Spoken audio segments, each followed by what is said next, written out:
kunena neno la Mungu pamoja nasi, lakini jisikia ya kwamba uko katika kanisa la Kristo, unatuletea neno lake.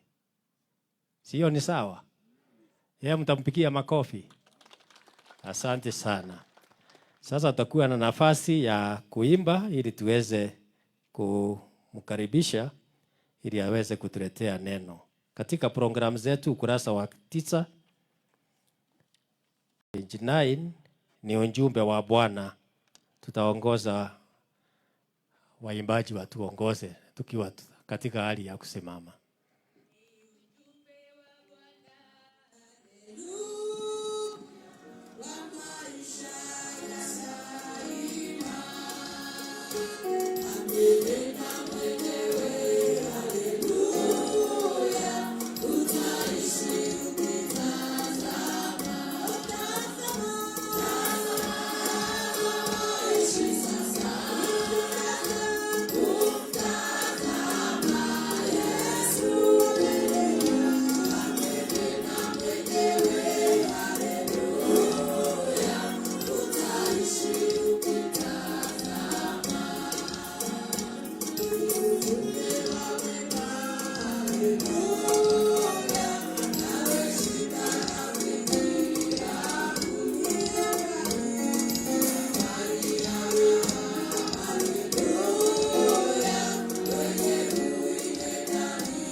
Tuombe.